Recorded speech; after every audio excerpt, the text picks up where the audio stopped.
Hallo, wir grüßen euch diesmal aus einem Ikebana-Studio und da steht hier bei Blooms und der Stefan und ich, wir waren in den letzten Tagen ganz fleißig und haben hier ordentlich was aufgebaut, aber dazu etwas später mehr. Aber Ikebana, warum ist das wieder im Trend? Ja, wir leben in einer Zeit in den letzten Jahren, die sehr vom Überfluss geprägt ist. Ja, und wir merken so, irgendwie geht das nicht mehr so weiter. Wir müssen auf unser Klima Acht geben und so viele Aspekte. Und immer mehr macht sich so ein neues Lebensgefühl und Lebensmodell bereit nach dem Prinzip, weniger ist mehr, bewusster leben, bewusster konsumieren. Und das hat auch Auswirkungen auf die Gestaltung. Nämlich, auch da gibt es eine gewisse Art von Reduktion. Und dann ist man schnell beim Ikebana. Und das ist das Spannende, wir kennen das auch in der westlichen Welt aus den 70er, 80er Jahren, wo es diese formalineare und auch die vegetative Gestaltung gab. Und das wiederum ist ja in der östlichen Gestaltungslehre mehr das Ikebana. Und damals gab es auch viele Kurse hier im Westen auch zum Ikebana. Ja, und das rückt jetzt immer wieder mehr in den Fokus. Und ich bin mir ziemlich sicher, dass das in Zukunft unsere Gestaltung in der Floristik auch stark prägen wird. Ja, und das möchten wir euch heute vorstellen. Denn das ist auch ein Stück von Nachhaltigkeit, dass man einmal technisch mit Kenzan und mit Naturtechniken arbeitet, aber da gibt es auch mittlerweile noch andere Steckmedien, die interessant sind, aber auch, dass wir in der Gestaltung bewusster die Blumen und die Bewegung, die Zweige und die Blätter einsetzen und eben etwas mehr Freiraum dem Ganzen lassen. Ja, das so als Einleitung. Aber Stefan, ich bin mir sicher, du hast auch einen interessanten Blick drauf, denn wir sind ja so zwei Generationen. Also ich in den 60er Jahren und du Anfang 40 und hast ja auch eine ganz andere Beginn deiner Ausbildung gehabt. Genau, also ich habe ja meine Ausbildung in den 90er Jahren gemacht und ich bin ja aus den neuen Bundesländern und dort war natürlich nach der Wende angesagt bunt und eine große Vielfalt und natürlich auch sehr viele Blumen, also sehr dekorativ. Und inzwischen ist man davon so ein bisschen weg. Natürlich bleibt die dekorative Gestaltung immer ein Teil der Floristik, aber jetzt ist zurzeit ja angesagt irgendwie große Vasen, reduziertere Wohnungseinrichtungen und zum Beispiel diese Gefäße, also große Gefäße, in Szene setzen. Und um dort wenig Wirkung zu nehmen, arbeitet man natürlich reduziert. Ja, und das haben wir hier schon so aufgebaut. Ihr erahnt es so ein wenig. Und wir möchten euch gerne jetzt erstmal auf eine kleine Rundreise durch unsere Ausstellung nehmen. Also kommt einfach mit.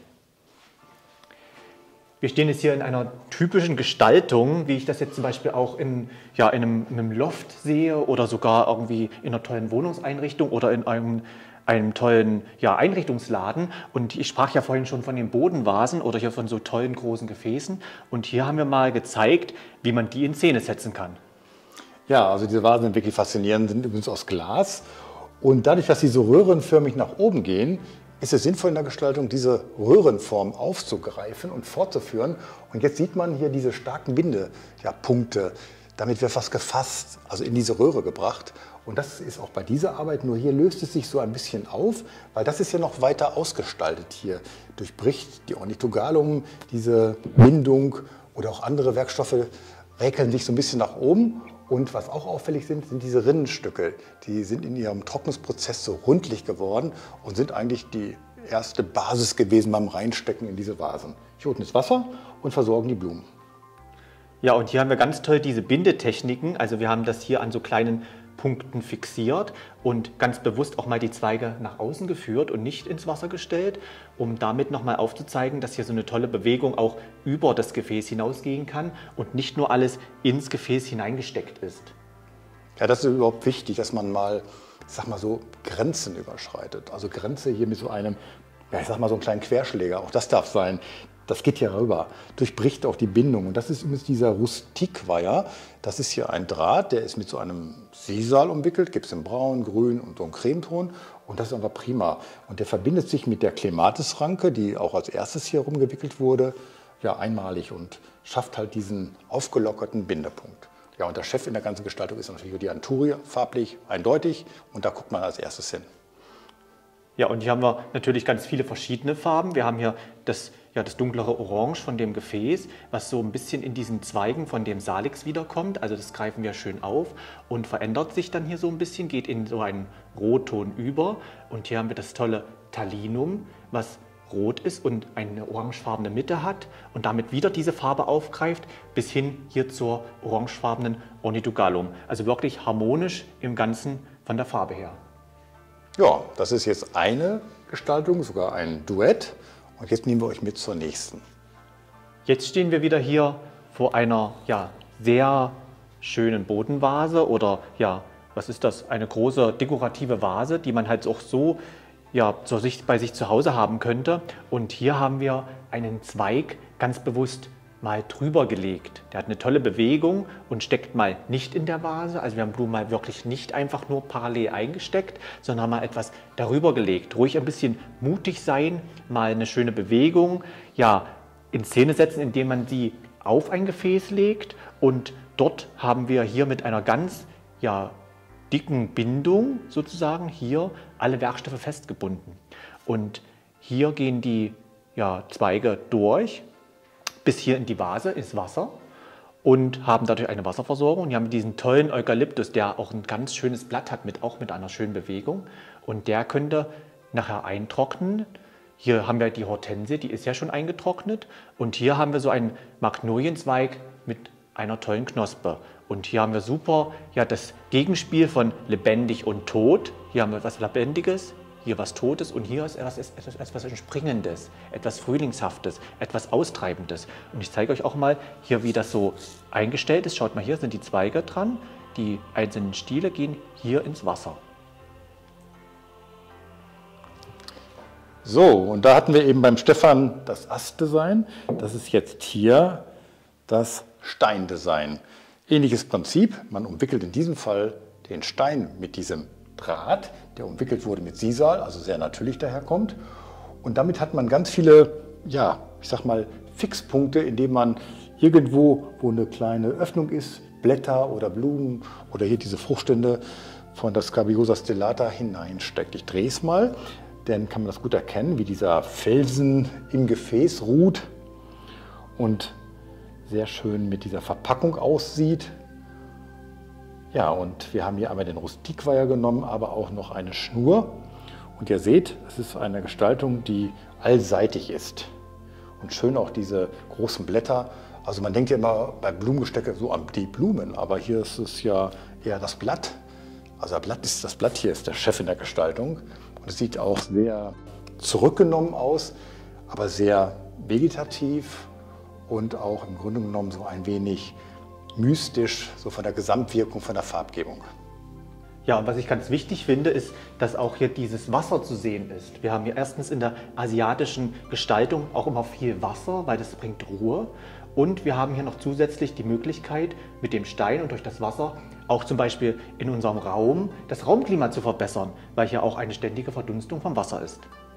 Ja, und man kann das gut aus dieser Perspektive auch sehen. Hier formieren sich so die Werkstoffe, sie sind etwas verdichteter und dann gibt es wieder einen Freiraum und dieses Blatt geht nach oben. Also auch immer mit diesem Prinzip arbeiten von Verdichtung und von Freiräumen. Das ist in dieser Gestaltung von Ikebana oder formal-linearer Gestaltung eigentlich eine sehr schöne grundsätzliche Prinzipgebung. Ja, wir haben aber noch mehr für euch. Wir gehen mal hier rüber. Wir stehen hier wieder vor zwei Gefäßen mit einer tollen Glasur und ihr seht schon, in der asiatischen Steckkunst und in der Ikebana-Kunst und auch in diesen ganzen formal-linearen und reduzierten Sachen ist es ganz wichtig, tolle Gefäße zu haben, hochwertige Gefäße. Denn durch die reduzierte Floristik greifen wir natürlich die tollen Glasuren oder auch das tolle Material wieder auf und zeigen, wie hochwertig das Ganze ist. Und damit schaffen wir natürlich auch eine tolle Verbindung und nichts steht im Kontrast zueinander bzw. nimmt sich die Wirkung. Und hier haben wir ganz bewusst nur einen Zweig hineingesteckt. Und schaut mal, reduzierter geht es fast gar nicht. Wir haben uns hier ganz bewusst einen Zweig herausgesucht, der eine schöne Bewegung hat. Und ihr seht dann auch hier, haben wir extra etwas herausgeschnitten, und zwar um eine bestimmte Bewegung noch prägnanter zu zeigen.